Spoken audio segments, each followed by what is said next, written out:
Greetings, my fellow servants of the God Emperor. It is the Ash Heritor, and welcome back to Rogue Trader Void Shadows. In the previous episode, we defeated the abominable Kellermorph by the name of Nemesite, and put an end to at least that little branch of the Gene Stealer cult aboard our ship. There will be more of them, I am sure.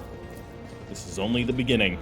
We're going to head back to our bridge and continue on, I guess. First off, my apologies for the delay in episodes. I was visited by Grandfather Nurgle for the holidays. It was good fun. Loads of sickness. Yeah, that's what happened. So couldn't do much recording, couldn't do much editing, didn't have much to edit. Anyways, so yeah, we'll be back on now though. Let's have a look. Actually, first let's talk to Kibella. She might have something to say about the Kellermorph. Where the hell is she? I think she's on this side. Yeah, there you are. Take heed, Nemo. Our blessed Domin honors us with a visit. The one who delivered this ark from the curse of your existence. The malformed skull in Kibella's hands has been polished to a pale sheen. Its empty eye sockets pose a question that can only be answered in death. Who is Nemo? An aberration. Your former foe. His eternal foe. My new companion in shadow and my trophy. You once knew him by the name Nemesite, but now his name is Nemo. Oh, isn't it cute? She has a friend. The skull of the Kellermorph is her friend. Why are you like this, Kibella? Oh, no. Whenever I feel the need to voice my thoughts, I turn to him. He is far wiser in death than when he was alive. I guess. What did you wish to discuss? For years, I have been honing my body and spirit through sacred rituals. I have ushered hundreds of souls to the other side. The hunt for Nemesite was not my first. Yet, after my enemy fell, for the first time ever, I felt empty. Yeah. And that emptiness only grew heavier under the weight of the question that formed in my mind during that hunt. She, Nemesite in a lot of ways is similar to her. A living weapon, created and honed for a specific purpose. Everything in Nemesite's life was driven towards that purpose. Though with him it was a bit more of a biological compulsion rather than with Kibella, where it's more psychological. But still, she felt a certain kinship with him. Not in like a heretical way, but... I prayed. I longed for his guidance to put my mind at rest. But in my self-pity, I showed weakness in the eyes of the Undying One. And so, my only answer was silence. I must therefore ask you this agonizing question, Domin. Tell me, what is the purpose of the blood-spun web? I reckon we can have some influence here. However, I want to ask her this. Does this have anything to do with our earlier conversation about your resemblance to Nemesite? Please, just answer me. Well, you serve the Undying Emperor, yet you also serve his faithful. You are the givers of his peace.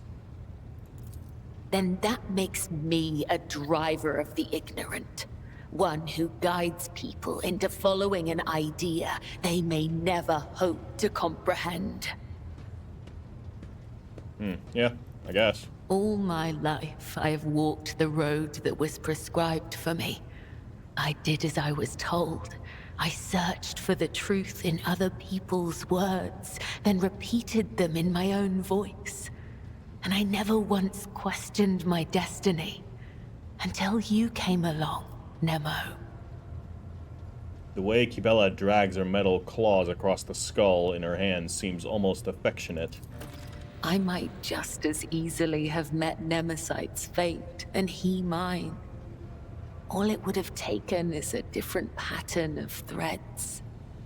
The only distinction lies in our ideas. Thank you for this conversation, Domin.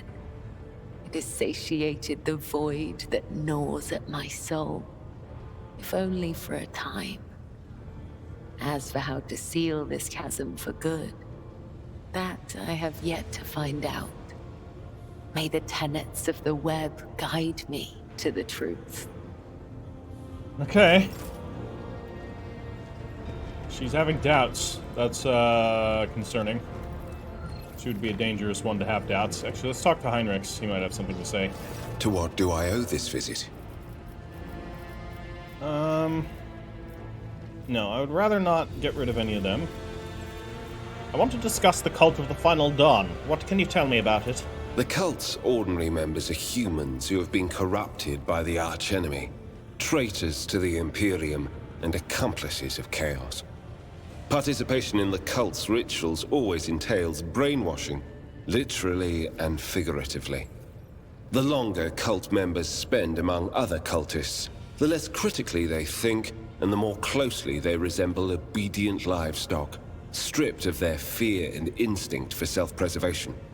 The worst of them go to their deaths without an inkling of doubt, ready to take hundreds and thousands of souls with them. As for those at the top of the cult's hierarchy, we have not yet managed to get a lead on all of the cult's leaders. I imagine that some of them are hiding in the depths of the Coronis Expanse, but those who are orchestrating the fanatics on nearby worlds are hiding very well indeed. Or receiving protection from above. What do you mean, protection from above? Governors, commanders, rogue traders. History is full of those who neglect their duty to the Golden Throne and seek allies in the wrong places. You seem to have been investigating this cult for some time. We discovered the first traces of it as soon as we arrived in the Coronis Expanse. Since then, the more we learn, the better we see just how far the roots of this blight extend. Destroying individual cells is pointless. We must cut this beast off at its head. Yeah. As you wish. It's got nothing else to, say. I don't think there was gonna be anybody else that's gonna have anything. Maybe, where is she? Our Master at Arms. Where do we normally find her? I think she's closer to the bridge. So also, we could talk to Nomos, but let's save that for a bit later. Actually, I have no idea where our Master at Arms is. That's okay. Do you have anything new to say, Cassia? We haven't talked to her in a while. Words cannot describe how boring the bridge is without our stimulating conversations. Well, you'll have to wait on the next one. I have enjoyed your company. Okay. Nothing new there. All right, let's just get to flying and see what happens. So I believe we were somewhere in the west of the Coronis Expanse, the Galactic West. And we need to make our way back to Quetzaltemur because we got pulled into a vortex. So there's a not explored planet here. We have the Siege of Euphrates 2. So I guess we're going to go right here right now, actually. So screw it. Let's do that. What was going on in Euphrates 2 again? So there's Euphrates 2 right there. The Cognizance Fleet Tech Squadron is flying around. Not explored. Scan is required. Okay. What's going on? Lord Captain, our augurs have detected active combat operations in the orbit and on the surface of Euphrates 2. We tried to contact the explorators on the flagship of the Cognizance Fleet coordinating the siege, but received a strongly worded demand not to interfere under threat of armed retaliation. Vigdis, give me details on the combatants. The world is besieged by a squadron of Cognizant's fleet supported by a joint armada of vessels from across the entire expanse. Among the latter, we are registering vessels recruited by the Lord Inquisitor to defend the sector. They are opposed by the Final Dawn scum, led by the blasphemous traitors from the ranks of the Word-Bearers. Oh boy. We should probably do something. I mean, what is so important about Euphrates 2 that is worth... Well, you know what? Maybe there are strategic assets on the planet. What is so important about Euphrates 2 that is worth fighting for? This sacred forge world had always been closed off to the lay people. I believe that it was only at the threat of having it utterly corrupted by the ruinous powers that the explorators had begrudgingly accepted their profane allies setting foot in their blessed world. Okay. Who's winning? We are detecting parity between the forces as ground parties employ conservative strategies with the aim of gradually achieving positional superiority. Tactical prognosis suggests that this impasse will persist for a while longer. Why are they refusing our aid? Their reaction is the result of reasonable wariness, your ladyship. The agent network of the Cult of the Final Dawn spans entire worlds and has proven its effectiveness time and again. I presume the tech priests are afraid of letting a treacherous vessel into their combat ranks. We'll withdraw for now, but let's head to Euphrates 2 itself. No, okay. That's it, huh? And we can't approach the Cognizant's fleet either. Okay. You'd think we could fly some sort of IFF. But it doesn't look like we can do anything on Euphrates 2. I'll quickly come back. Maybe this is something we need to return to later. Unless we can go around. No. We can't do shit there. Okay. Well, that's most unfortunate. Best of luck to the Cognizant's fleet.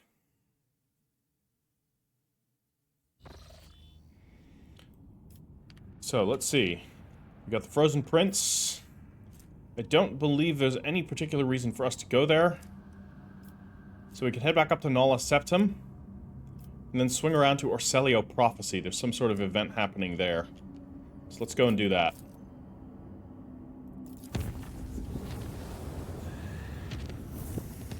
No event. Tenebris Aquae. Permission to report, Lord Captain. Sourback's voice is resonant. Mistress Cabela has been apprehended by enforcers at the scene of a crime. Eyewitnesses saw her assault and kill the esteemed chirurgeon Majoris. She has confessed to the murder. Oh boy. The penalty for murdering a senior officer is death. However, given Mistress Cabela's honorable service and her special status, I dare not proceed without your permission. She is incarcerated and awaiting your judgment. Let me know when you are ready to hear her case. Fuck's sake.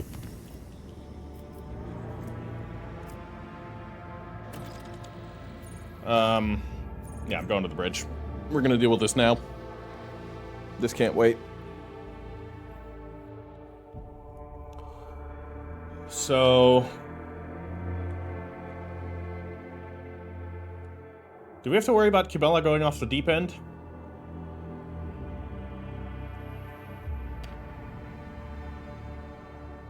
I wonder how much of a connection there is between the Genestealer cult and the Bloodspun Web. You'd think the Bloodspun Web would have detected them in the bowels of the ship. But they haven't. That is a little bit suspicious. Where can we see her? Here anywhere? There's Jocasta.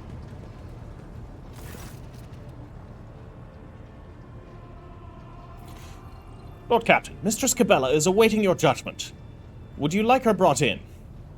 Bring Cabela here. I want to know what drove her to murder. Let justice be done. We'll see about that.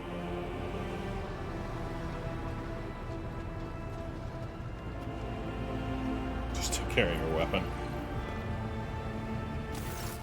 Lord Captain, a murder has been committed on this ship. The victim is one lettered Furious, Chirurgeon Majoris. The perpetrator was apprehended at the scene of the crime, admitted her guilt, and did not resist arrest. Kibella appears cold and apathetic. Her unblinking eyes stare vacantly, her expression odd. Yeah, something's wrong with her. The Forius clan has invoked a ship's tradition and summoned a Requiescator to testify on behalf of the deceased. The late lettered Forius. What? What do you mean, the late lettered Forius? Has he been reanimated? The masked man bows stiffly and decorously. A Requiescator. Explain.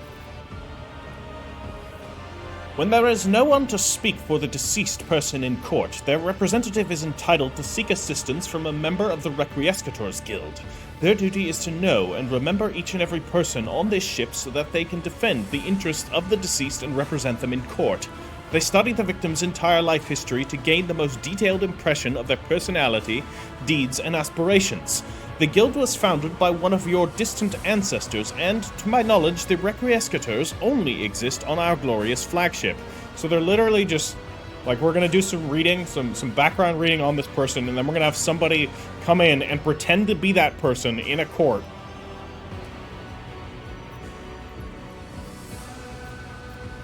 Alright. Okay. Sure. Welcome to 40K. Okay, Oh,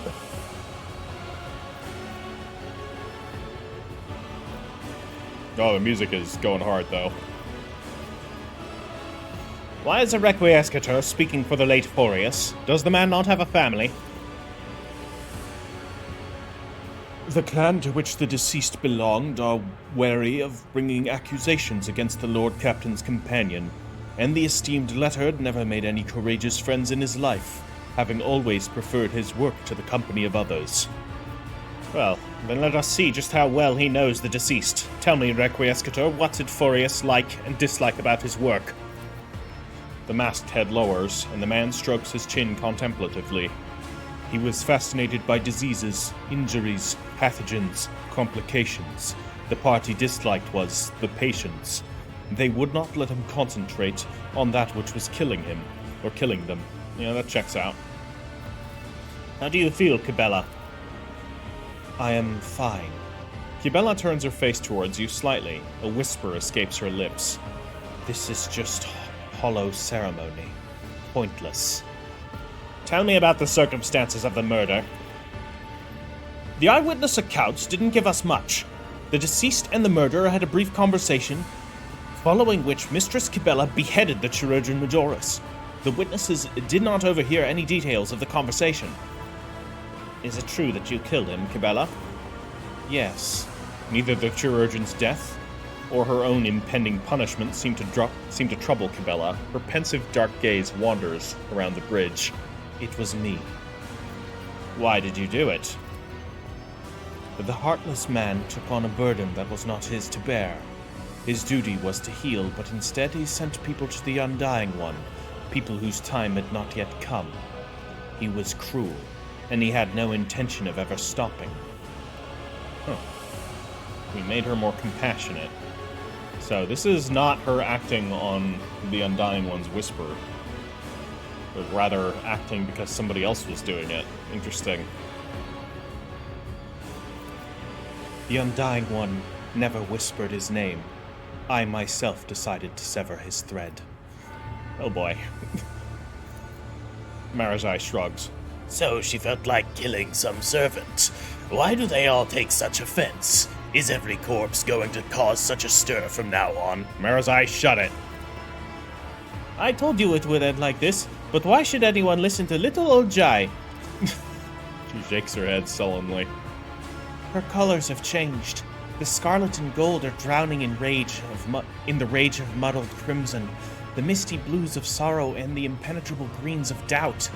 The shades are all in conflict, melding together in a frenetic tapestry. Yeah, okay. That's not good.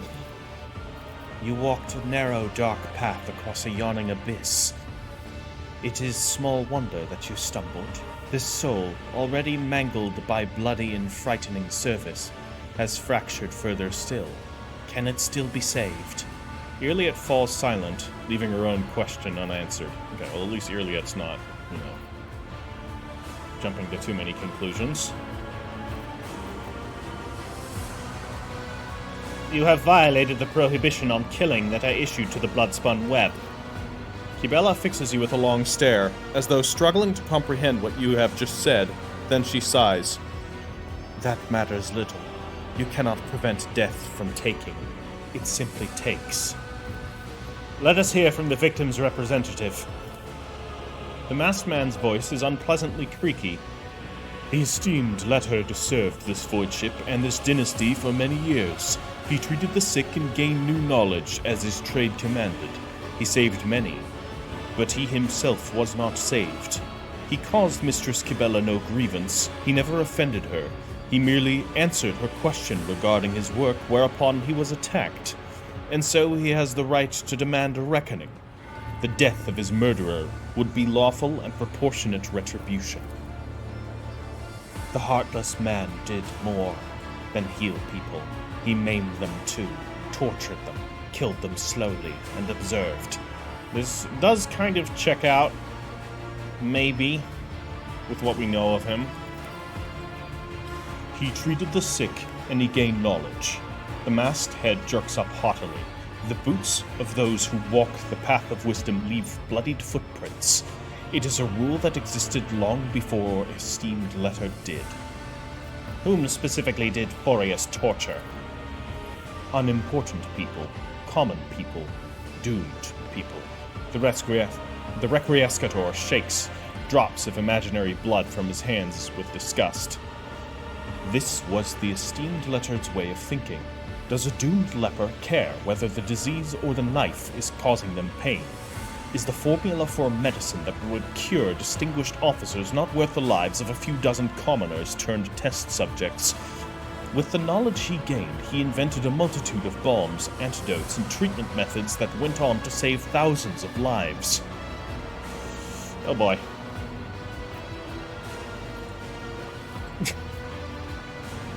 No. His methods were revolting. His methods were efficient. Only one who has never lain upon an operating table would prefer a principled healer to a competent one. I've learned enough. We humbly await your verdict, Lord Captain.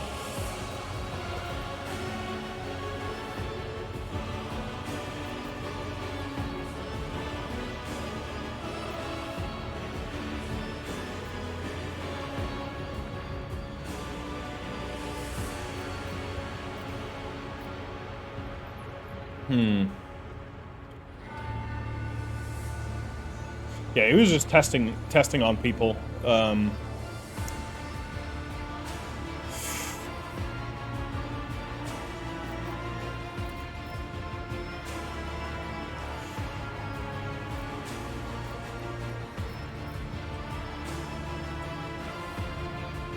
I think we're going to go with this. Boreas deserved to die, and I'm not going to punish Kibella for that murder. As for his practices, they are henceforth banned on this ship. A single voice cuts through the ensuing silence. That is the Lord Captain's will, but the deceased would not call it justice. I cannot be put on trial. Kibella's words are barely louder than a whisper, but everyone hears them. She raises her head, face deathly pale, as if asleep with their eyes open. None have the right to judge a spinner of death. Now, not so sure about that either. Oh, hello. That's Vizier.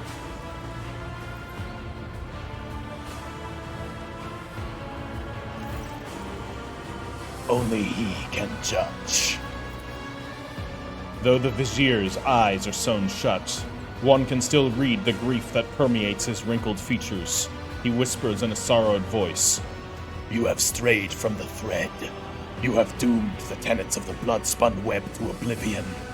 What a sorry end for me, not for you. For I am compelled to usher my apprentice's soul to the other side, before it is my own time to go.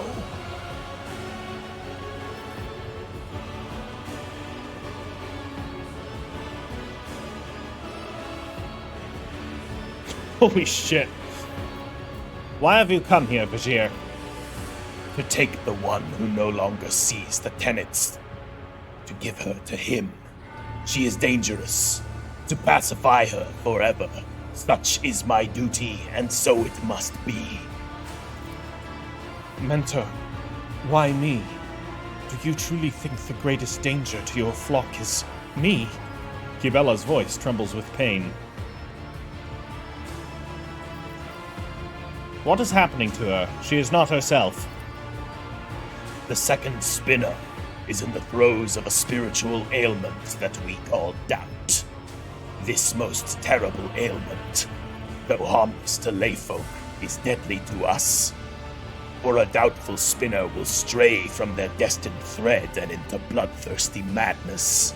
Doubt brings them to the Undying One before their time. Our service is demanding. It requires clarity and a sense of purpose that she no longer possesses. Long have I sensed the seeds of anxiety in her, but I hoped her reason would prove stronger and prevail. Alas, now I see the mark of her despondence upon her. Alas, I know that I am not mistaken. There must be a way to help her. How would one heal the soul of another, Domin? He is fighting a losing battle inside her mind. One she has all but lost. We cannot enter her mind. We cannot reach out a hand to her. Although, you could. A thread binds the Domin and her shadow together. A rare thread. A shared thread. Will that connection be enough for your souls to enter into harmony? I must attempt to save her at the very least. The Vizier turns his face towards Kibella, who seems withdrawn, her sparks snuffed out. He whispers, Then seek a steward of souls, an artisan who will put you both in a Psyker's trance, allowing your souls to become one. You have a chapel full of astropaths, Domin. One of them will surely do you that service. See that their guidance is strong, for inside her soul you will encounter monsters. A doubt-ridden mind is a dangerous place. Okay, that's not good. Kibella, we need to go see the astropaths. Quickly talk to her first. Yeah, something's wrong with her. Hey, Yulia, what are you doing all the way over here? Elantak? I trust... Okay, nothing more to say. Okay, we're gonna head to the Astropathic Choir right now. This is top priority.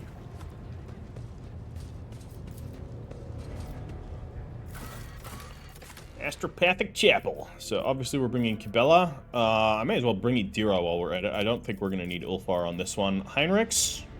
Yeah, just in case, have all the Psykers on board.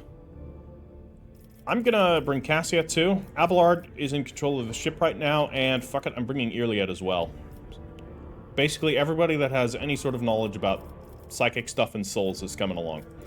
And then I'm a Psyker myself, so I think we got a good team for this one.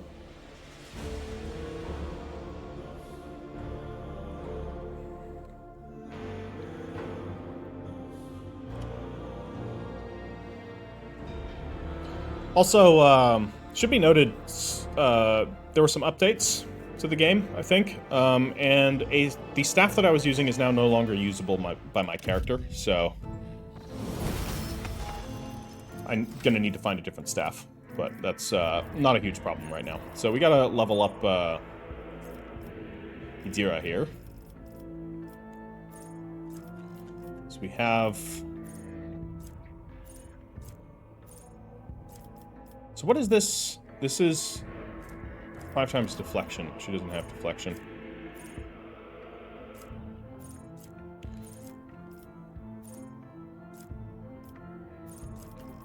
There are unfortunately not too many good Psyker abilities here.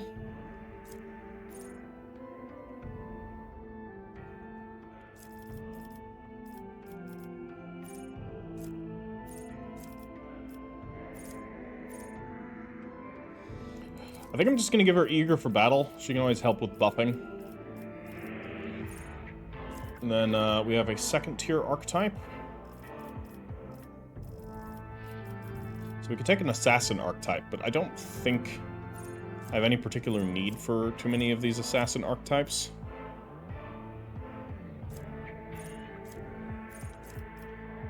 But you never know.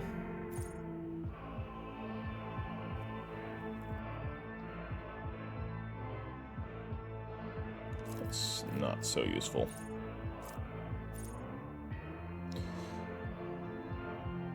Okay, this is not bad. Whenever the assassin deals direct damage to an enemy, so she can do direct damage with some of her psychic powers, right? Or is that warp damage? I think it's actually warp damage, so never mind. Yeah, honestly, I think I'm gonna take Thriving in Peril with her, because that's just relevant for Idira. Always keep your eye on the prize. Let's talk to old Weiss here. Your ladyship seldom comes here without reason. How can I be of service to you today? How are your ghosts, Weiss? The choir master looks away, embarrassed. The mistakes of the past no longer haunt me. Not in my dreams or in reality. But I still remember. Remember every single one of them. Can you put me in a trance with Kibella? I need to get inside her mind. A synchronized trance is a complex telepathic practice. Things can go awry unless both participants trust each other and have a strong spiritual connection. However, I can sense that you do. I would be honored to be your guide during the ritual, Lord Captain. But remember, it is easy to get lost in another person's thoughts, and fears of others house monsters. I'm prepared for that risk. Put us in a trance. May the God Emperor aid you, Lord Captain. Okay. Remain vigilant. Oh.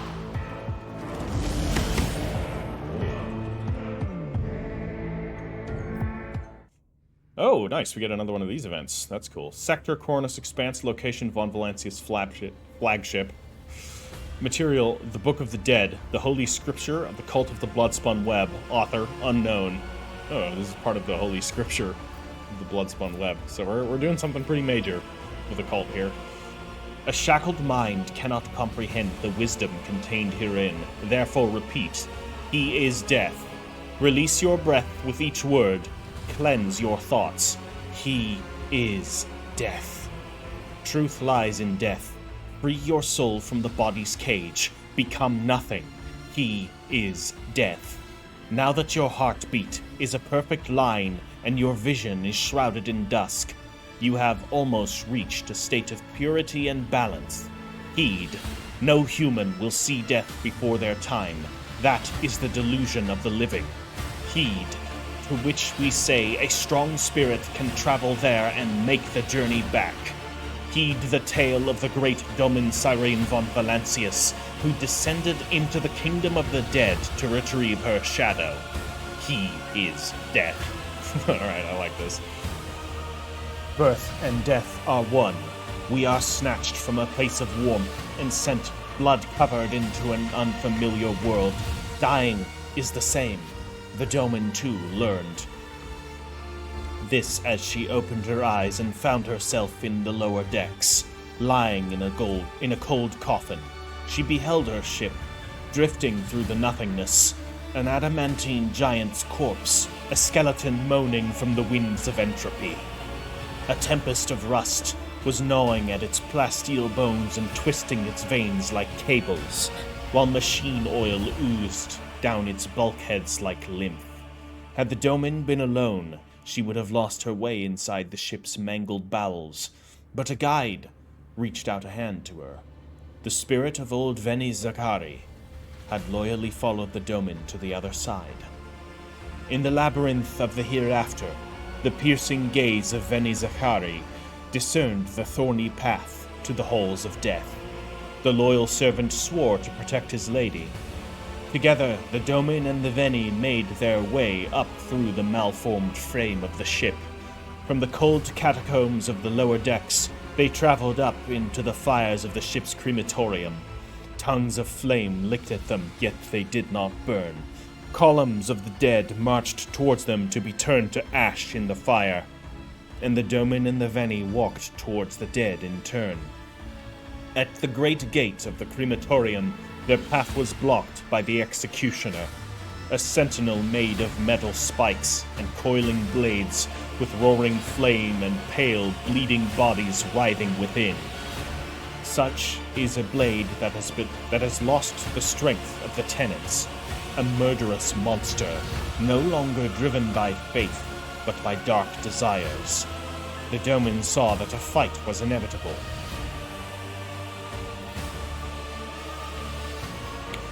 So let's see, we can attempt that. Awareness is probably going to be our best bet here. Oh no, we can also try, let's use our lore Imperium and banish the monster. The Domin saw that a fight was inevitable and banished the monster with the fervent prayer to the Emperor. The beast prostrated itself and began to tear its own body apart. For words of true faith pacify even the worst of evils with a sense of shame and self-loathing. And a card of his tarot appeared in the Domin's hand. It was the God Emperor, and the first doubt was dispelled. He is death. Veni Zakari led the Domin out of the hot furnace of the crematorium, and they walked past long columns of the dead. Frayed was their attire, their bones scraped against their augmetics and scratched their decrepit flesh. They were moaning sorrowfully, and the sound made memory fade away. The Domin saw that the dead were carrying an ark, and inside the ark was a thing, a lost child cocooned in silk, shedding crimson tears of the unknown. The unliving carried her as servants would carry their lady, and loudly lamented their fate. Such is a blade mired in the broodings over a lost past, a helpless child paralyzed by regret. Lest she sink into the soft rot of their wails and perish, the Domin spoke gently with the lost child. And the lost child's tears were dried, and with a meek sigh she returned to nothingness. For mercy, too, can be the blade that brings peace. And in the card of his tarot, a card of his tarot appeared in the Domin's hand. It was the star, and the second doubt was dispelled. He is death. Okay. We're going through, these are all Kibella's personal doubts and grievances here. That's cool. And the old Veni led the Domin to the upper decks, and the Domin entered into the officers' chambers. A web of veins adorned the walls, entangling the precious trophies, and statues were bound in entwining sinews. And high upon the balcony, the dismembered judge wailed as he attempted to reassemble himself with his pale hands, but his movements merely tightened the tangle of the flesh, turning the chambers into a snare. Such is a blade tangled and trapped in misunderstood teachings, a hapless creature that does not know its place in the world. In order to continue her journey, the Domin studied the tangle of flesh for secret signs that would show her the way.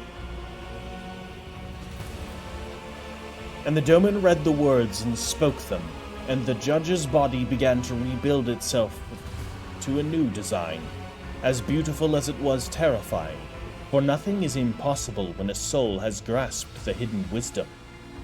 And a card of his tarot appeared in the Domin's hand.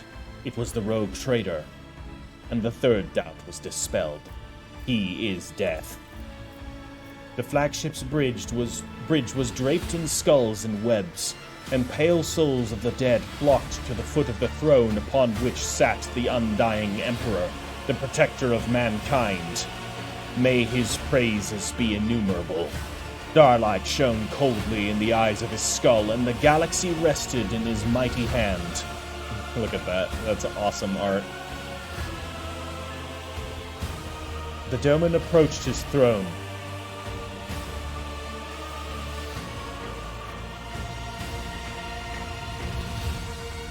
And went down on one knee offering a prayer to him. The Undying One heeded the words spoken to him and lowered his brow of bone, acknowledging that he had heard the prayer as he had heard the Domin's other prayers before. Then the Undying One spoke, and these words are to be preserved in your heart as the greatest of prayers, for they sprang from a source that was and is the holiest of all things. I know you, Domin. I know your heart. The Undying Emperor may his praises be innumerable. The Undying Emperor, may his praises be innumerable, said no more, and it was the Domin's turn to speak. And speak the Domin did, saying that she had come to find her shadow and rescue her. Is that her? No, that's us. The skeletal fingers stirred, and the Domin's shadow loomed out of the darkness beside his throne. She was bound in black chains and asleep. The Undying One was silent. Now was the time to offer a payment, as death would give nothing away without payment in return. And the Domin promised the Undying One... Oh, we aren't Iconoclast Fanatic.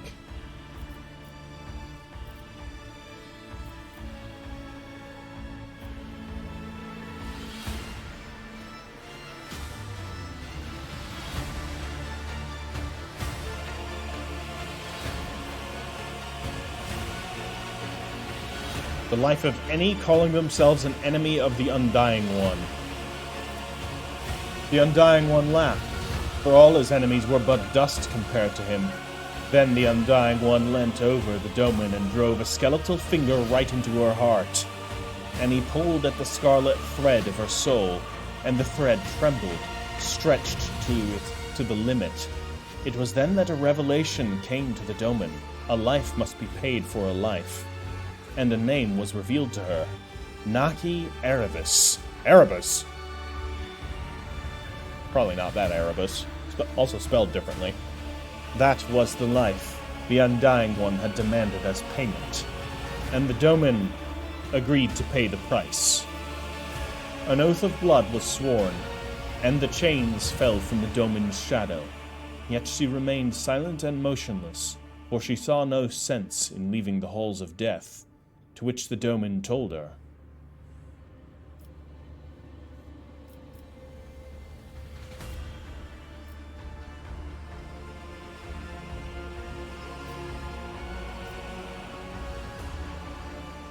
That her duty to the Undying One and the Domin had not yet been fulfilled. And there was clarity in the Shadow's soul, and her eyes opened. Her doubt was banished, and she glimpsed the truth in her lady's words. That her woes stemmed from her wavering faith, and that the Shadow must return to the thread of the web in order to do his bidding. He is death. The Domin and her Shadow left the bridge of the Undying Emperor. May his praises be innumerable, and their path was strewn with his tarot cards. Among them, the Domin saw the card of the Executioner, who carries out sentences and brings a violent end to those which he did not begin.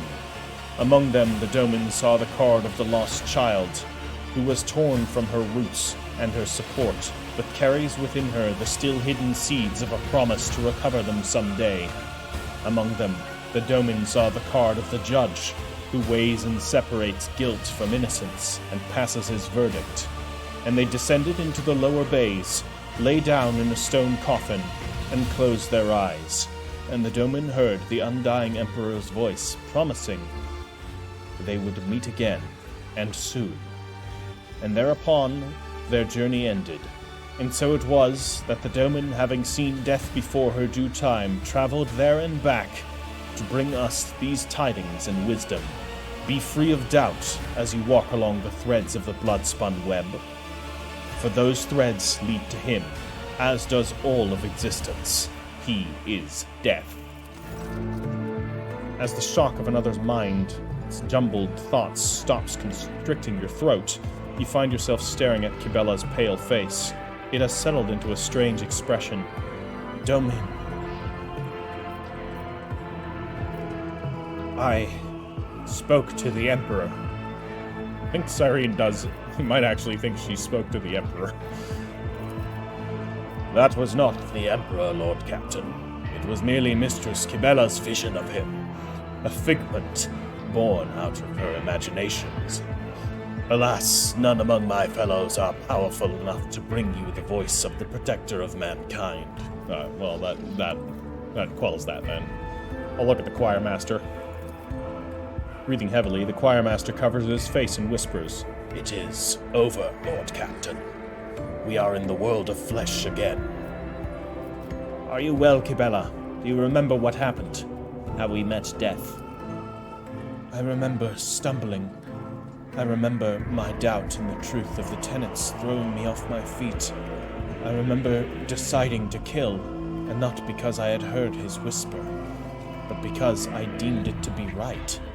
Death whispered my name, for a spinner without a thread is like a sky without stars. They would drown in their own soul's darkness. But you have reminded me of who I am, and that my shameful weakness must be extinguished.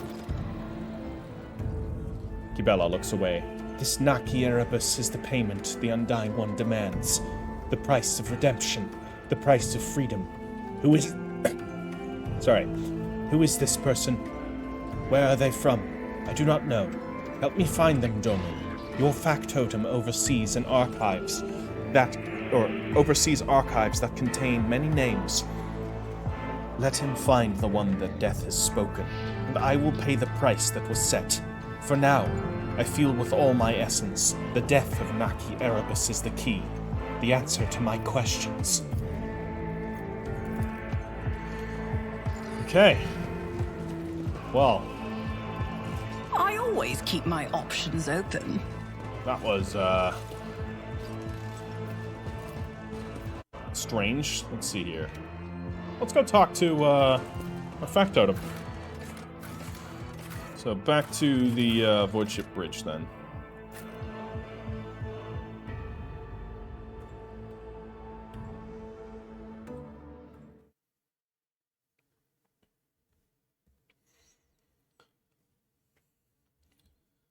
Yeah, those, I honestly feel like the whole hunting for Nemesis section that we had from Kibella's perspective probably could have been done as one of those narrative pieces as well. They work quite well for doing something that is not normally within how the game works. And that section, I think, maybe would have benefited from that. But I don't know. It was fine as it was. But I think some cool art and maybe some more intriguing dialogue could have served the Hunt for Nemesis section a little bit better. Anyways, Shanris Danrock. Pleasure to see you, Lord Captain. How may I be of assistance? Have you recovered from Nemesis' attack yet? You came very close to death in the chapel. Janris puts a hand on his chest, right where the gruesome wound used to be. The Trojans spent hours fighting for my life, and I have to say they are earning their keep. They promised to leave a heroic-looking scar, although admittedly I much prefer calluses from an otter quill. Yeah, we were going to introduce Kibella to our customs on the ship as well. First, we'll do this. I must locate someone named Naki Erebus. Find whatever information you can. Erebus. The clan name is familiar. If I may ask your ladyship to give me a little time, the flagship's archives being as vast as they are, I will spare no effort in finding Naki Erebus as soon as possible. 15 minutes pass. Okay, that's not much time at all. The High Factotum pokes a triumphant finger at the data slate. I found them, your ladyship. The Erebus family are a lesser Voidborn clan. They served in the boarding teams for many generations, spilling blood in the name of the dynasty. In the service of her ladyship Theodora, Erebuses display impeccable heroism on several occasions. Oh boy.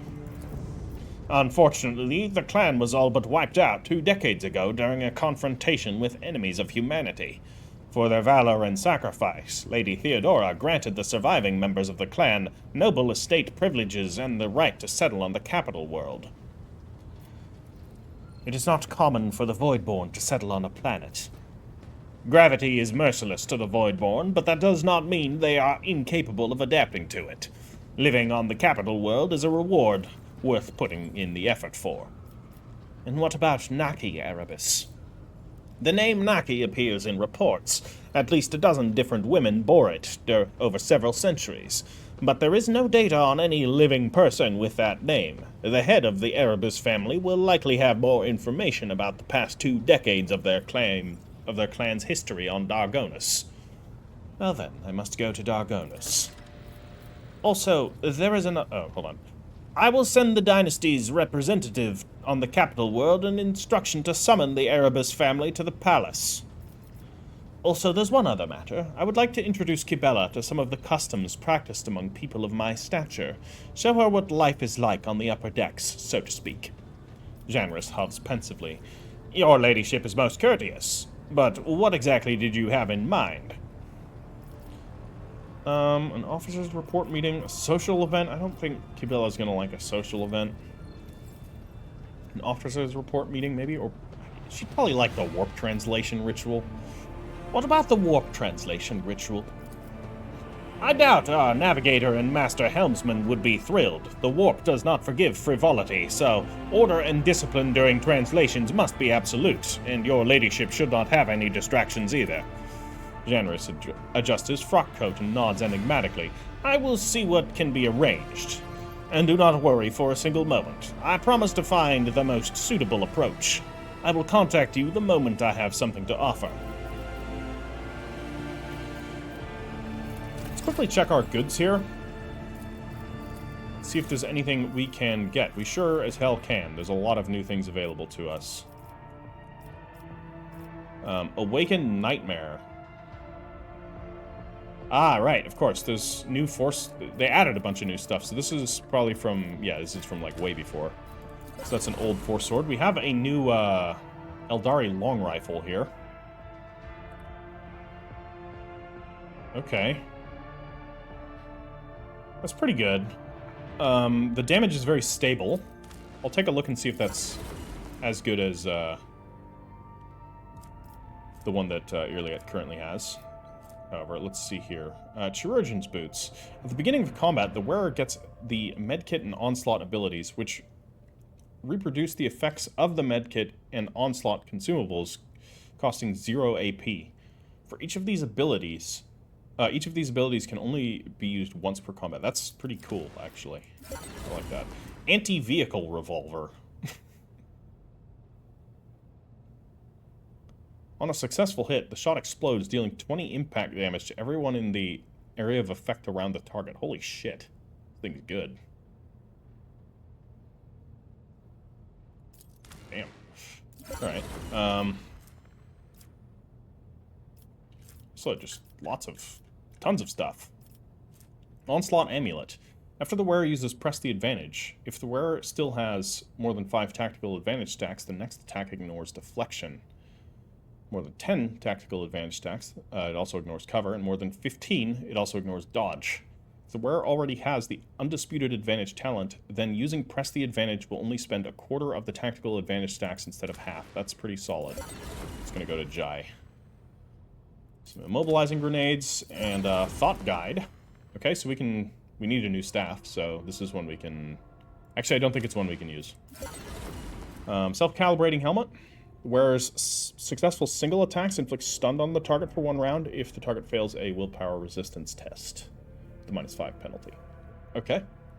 The wearer attacks a stunned enemy, the nearest enemy becomes stunned as well. That's pretty good. Double-barreled shotgun. Damn. It's, it never misses, and it does a lot of damage. Enchanted Smuggler's Armor.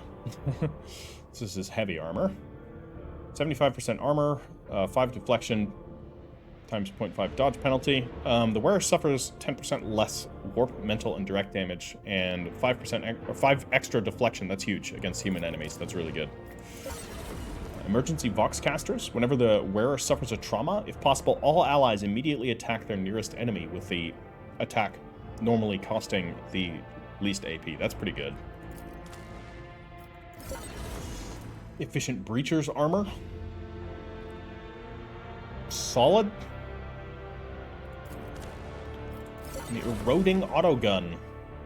Okay, so it's an autogun that causes targets to suffer extra toxin damage until the end of combat. Okay, that's a little weird, considering it doesn't do toxin damage itself. At least I think it doesn't. No. Abyss Spinner gloves. Allies targeted by the ability or targeted by the wearer's abilities can gain 20% of the wearer's armor penetration and 30% of the wearer's critical damage for 1 round.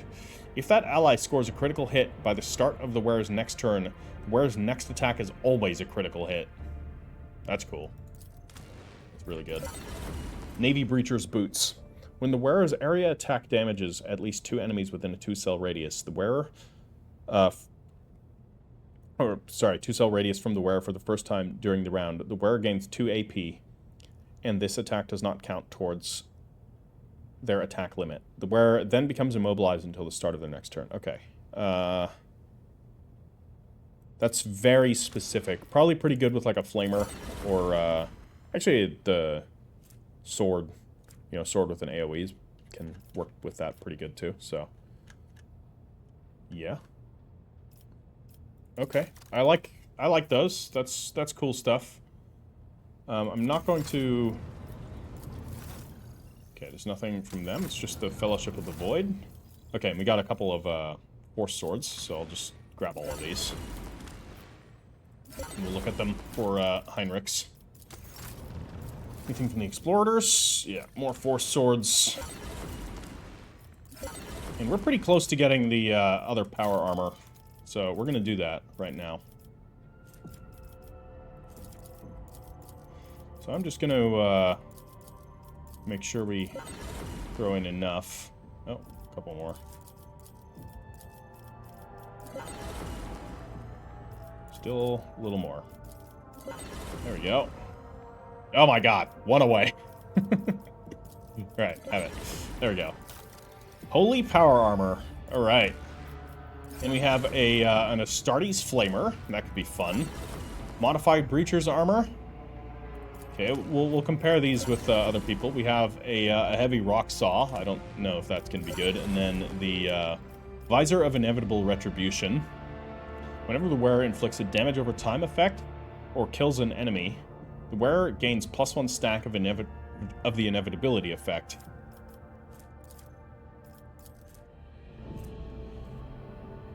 As soon as the wearer gains 10 stacks of inevitability, they deal a lot of direct damage to all enemies suffering from any damage over time effects. Okay. They deal 6 direct damage to all enemies suffering from any damage over time effects, and all stacks of inevitability are removed. Okay. It's okay. It's not bad. But I don't know if it's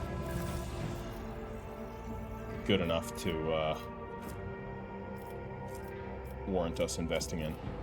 I want the wolf helm, damn it. Let's do some trading here. These guys can take a fair bit of resources anyways, so. Did we get to the next tier? We did. So, 4 large medkits. This carapace armor. Alright. And a Ritobi pattern heavy bolter. Alright. Let's quickly do some equipping of the party. Because we did get some new items. So we'll sort date from newest to oldest. So, obviously, new Astartes armor. Yes, please.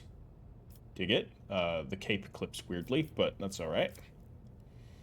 Don't think I'm going to equip anything else onto him. However, we did get some items that I think would be good for Jai. So these Abyss Spinner's gloves. Whenever our allies targeted by the wearer's ability gain 20% of her armor penetration and 30% of her critical damage for 1 round. If an ally scores a critical hit by the start of the wearer's next turn, the wearer's next attack is always a critical hit. I think that's better than the commander's gloves on her. Though, it doesn't stack so much with the tactical advantage, whereas here we have something that is going to stack with tactical advantage. Whenever where it targets an ally with the Bring It Down ability for the first time in combat, that ally gains +1 additional action point. That is good, but it's once per combat, per ally. Per ally is nice, at least. So I'll see. Maybe that amulet is going to be better.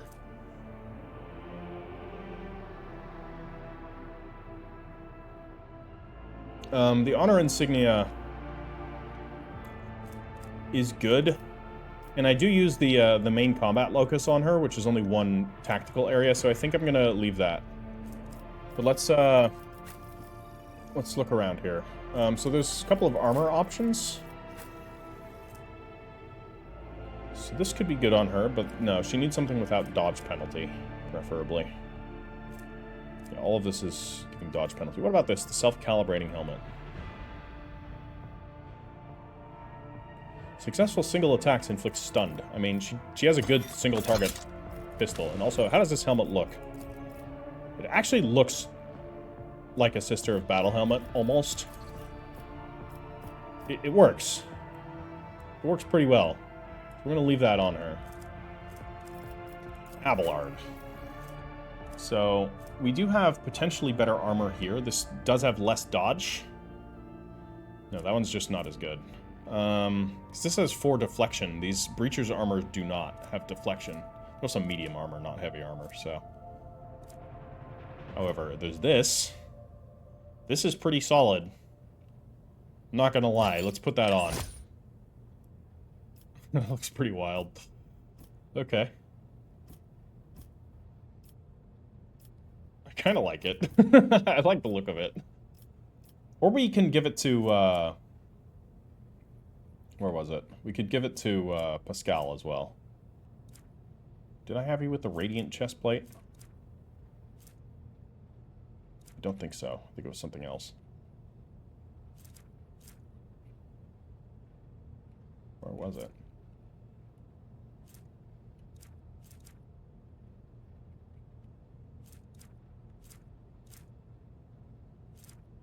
Perhaps it was the heavy Xenomesh? It must have been the Radiant chestplate. Yeah, that does look right. Okay, wait, where's Pascal? Here you are. So what does this look like on you? That looks pretty cool. Now, is it as good as what you're currently wearing? It's better in some ways, I think, but I don't think it's going to... okay, fuck it, I'm doing type here.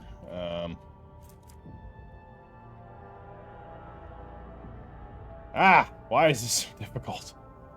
Here we go.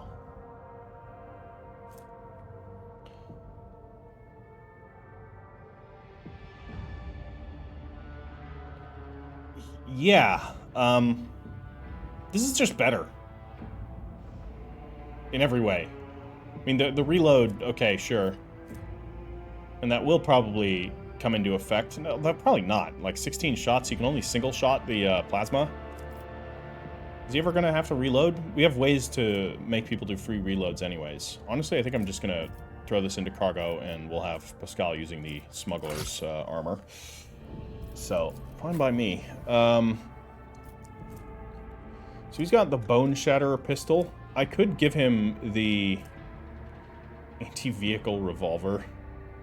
Doesn't do as much damage, though. Does have much better armor piercing. But this one has dodge reduction, so we'll leave it as is. Another one that I want to take a look at is Heinrich's, of course, because he needs a Force Sword. So I just need to make sure that we have Force Swords. I think we can sell these 3, because they're a much lower level. So I'll quickly take a look at them here. Awakened Nightmare? I don't think we need that. Cursebringer. When this weapon hits, the target must pass a willpower resistance test or suffer 6 levels of warp burn. Okay, I mean, that's maybe good. And the will to live? Nah. Alright. Dark Providence. If the wielder is a Psyker, they can immediately reroll a failed parry attempt once per attack with the chance of success equal to their willpower. Okay, that's pretty good. Yeah. Otherwise, it just does +6 damage. That one's nice. This one's even stronger. Every critical hit scored with this weapon inflicts 18 levels of warp burn. Yeah, that's good. That's kind of all right. So why don't we equip that instead of the ancient force sword, and I think we can drop this one. So we have his force sword right here. We could even equip him with a second force sword instead of the Jin blade of Euremerus.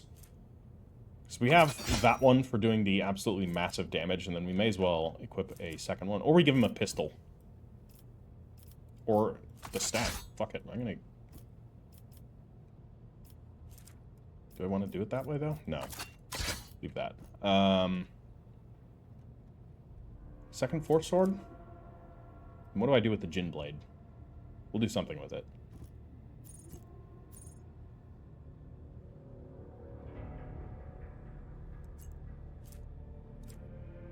So Dark Providence as the backup. And I think we can ditch Cursebringer. The other one's just better. Okay. Idira can also use a Force Sword, but I'm going to give her the anti-armor pistol here. Okay, that's being a little janky. And then I'm going to give her the double-barreled shotgun. Screw it. We can give her Thought Guide. Power level 12, the one that she currently has. This one doesn't say what power level it is. Allies of the wielder affected by psychic powers gain +5 resolve for 1 round. And that's good. But this one, Staff of Mindsight. I'm gonna give her the Thought Guide, and I think... Can I not equip this myself? I still can't, so I still don't have a proper weapon. Which is a little unfortunate. Maybe I'll take the anti-vehicle gun.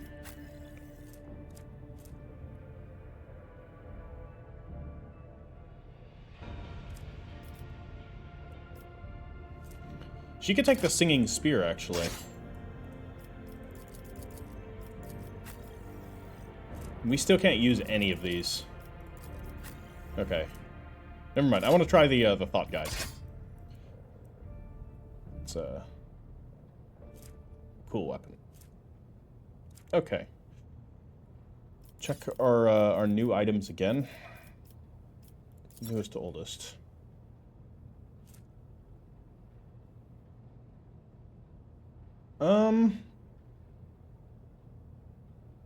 That's potentially good, but no, not in comparison to what I have. There's the one on, she's not really about doing critical hits, though, so it's got to be somebody that can affect allies with abilities. So this might be good on him. I'm gonna try that out, because he does affect allies with his abilities, and he has armor penetration and critical damage. So that might be a pretty decent combination. Those boots I'm not so sure on. These boots are pretty interesting. The Chirurgeon's boots. No, he has the spiked boots, which I think I want to keep. Who has, like, random throwaway boots? Immune to slowed and immobilized. I think I want to keep that on her just because of how necessary it is for her. That's pretty good. That's pretty good on him, too. That's also pretty good. That's also pretty good. Yep, that's also pretty good. Okay. Yep, that's good too. That's boring, but kind of necessary for him, because otherwise he's pretty slow.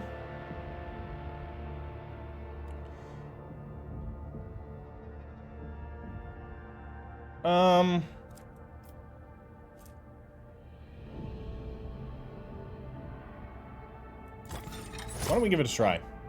The new boots. Gonna check the long rifle here. No, the Eye of Hecaton is better than Neolith. Yeah. Better in every way.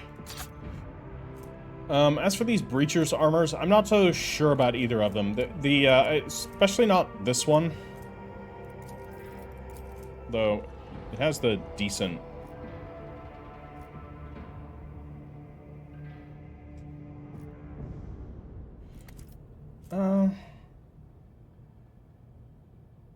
So it is 60% armor against Xenos and then 15% extra parry. But I don't know, like, where that's going to be good. I guess we could equip...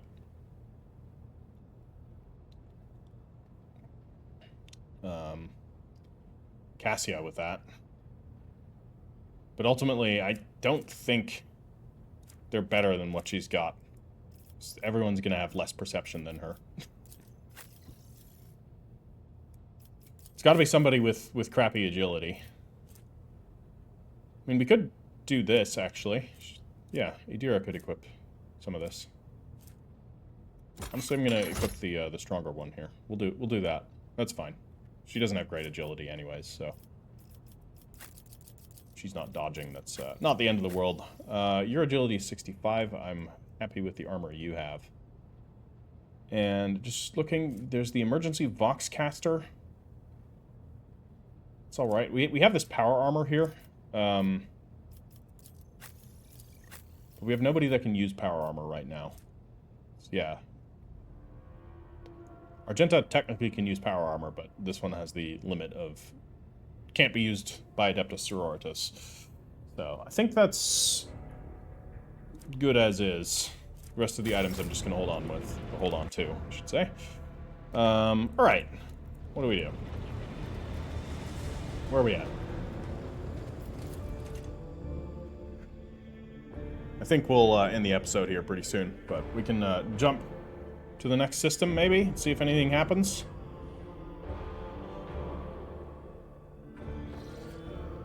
Okay. Was there anything here for us? No. Absolutely not. What about here? There's oh, this is the Recologer's plot. We don't really need much of anything there, so we'll jump here. Lord Captain, I have done as commanded. Everything has been prepared for your ritual for Mistress Cabela. A select few upper deck officers are ready to leave their posts to attend this formal gathering and praise your ladyship's name. We can begin at your convenience. Splendid, Danrock. Summon my illustrious officers. Okay. It will be done. I shall signal the servants and notify the invited parties immediately. Let us demonstrate to Mistress Cabela just how strong our vessel's spirit of camaraderie truly is. Now we attend the gathering. Okay. This ought to be amusing. You know what? I'm gonna check my quest log here. Ritual of the Upper Decks. We go to the officer's deck. Alright. Then let's go to the officer's deck.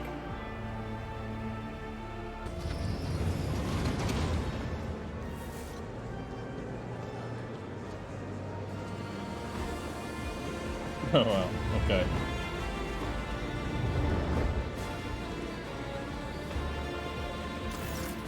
Cabela stands out clearly from the officers in attendance, both for her favoring the full regalia of a member of the Bloodspun Web over formal attire, and for the empty space around her. The other attendees are keeping their distance as if an air of mortal danger repels them from your companion. Danrock, whose keen, worried gaze is locked on Cabela and whose mouth is stretched into a most courteous of smiles, gives you a hurried bow. Your ladyship. Domin Syri. You are here. Cabela sounds neither excited nor solemn. Her tone is indifferent as her fearsome metal mask or metal claws clutch a slice of fruit from one of the plates. I see you have found a delicacy that is to your liking. She smiles. Food like this is impossible to come by in the lower bays. I do not know what this is, but it tastes incredible. Juice is dripping down her fingers and hand. It seems she is the only one here who has not lost her appetite. The officers' faces have turned pale, alarmed masks, and none of them is in a hurry to enjoy the feast. How do you like the ceremonies on the upper decks? I am attempting to peer through the florid shell to the core, yet it continues to elude me. Kibella looks you in the eye. What is the purpose of this ritual, Domin Cyrene? Explain it to me. I guess we're not doing the warp transit. That is kind of what he said. So I guess he just picked, like, yeah, we'll just bring her to a random officers gathering.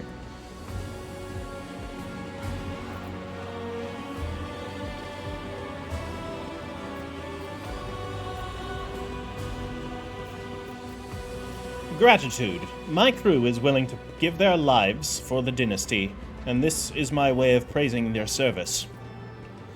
Does one merit gratitude for doing what their duty demands? Would these people act differently without your show of appreciation? I hope that is not the case. I am too conspicuous beside the rest of your servant. Kibella looks at the other guests, and they quickly avert their eyes. A fitting mask. That is what is required for a ritual like this. I came unprepared. It will not happen again. Oh, don't mind that. How are you? I feel wrong. Strange people, strange sounds and gestures. Kibella lets out a sharp breath. Her gaze becomes vacant, and her hand reaches for the table knife. I am losing myself in this whirlpool. Grasping the knife, she begins to carve lines right into the expensive wooden tabletop. A nervous murmur runs through the crowd. Their tense gazes are locked on the harmless-looking, barely sharpened metal utensil in the hands of the cultist of the blood-spun web.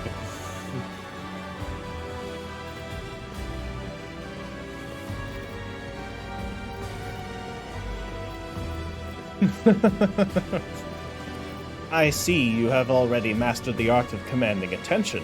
You seem to be quite in your element. She blinks in surprise and looks up at you. She glances back and forth, seemingly privy to the meaning of your words, and then her clear, genuine laughter fills the room, startling everyone around her. I suppose that's true, Domin Cyrene. I will not fluster your subjects further. Kibella glances at the maze as she has inscribed in Psy. Whenever I lose my thread, whenever I am forced to stray by the outside world, I return to the labyrinth. It has all the answers. My meditation helps. In finding my way out, I regain myself and praise the righteousness of serving the Undying One.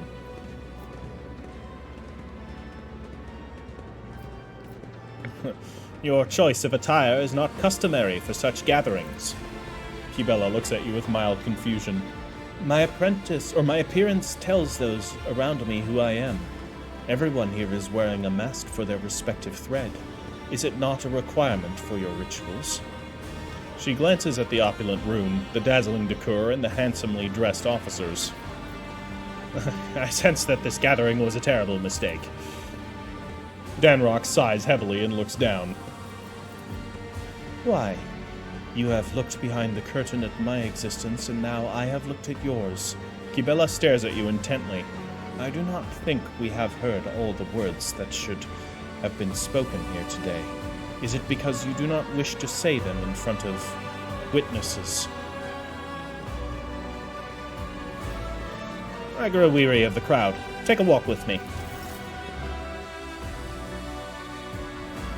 Kibella avoids your gaze. As the two of you walk away from the other guests, she seems calm, but the slight tremble running down her right hand betrays her agitation. Once you are alone, she looks straight at you.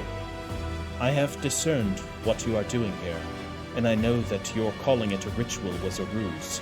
True rituals are constant, immutable, like the cycles of the cooling machines in the ship's bowels or the shifts of the bay's servants. This was spontaneous, something you prepared just for me, and then you stayed at my side the entire time. Now here you are, granting me yet another request. Why is that?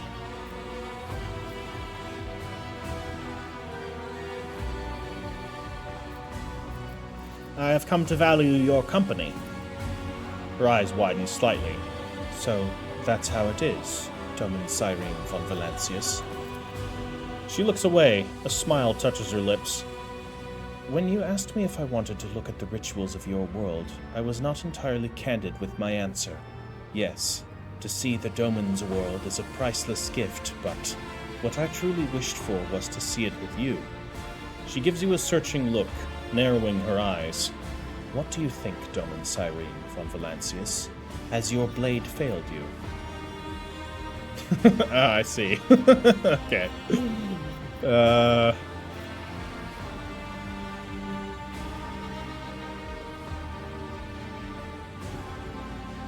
That is the first time you have been honest with me about your desires. To see your sincerity, that is the truly priceless gift here.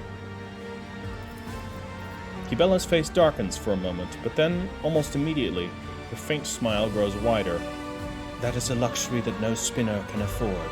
Her voice drops to a soft whisper.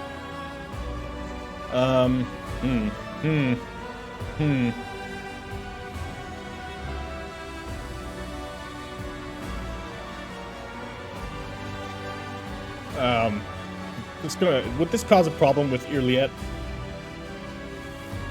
No. Let's not. Thank you for this evening. I hope it will not be the last. Kibella closes her eyes, her lips carrying a smile that seems to hold some unspoken secret. As it pleases you, Domin Cyrene. You know, even if it wouldn't cause problems for Irliet, well, maybe not move things along that quickly. Alright, that was fun. They did a good job, a very good job of humanizing Kibella.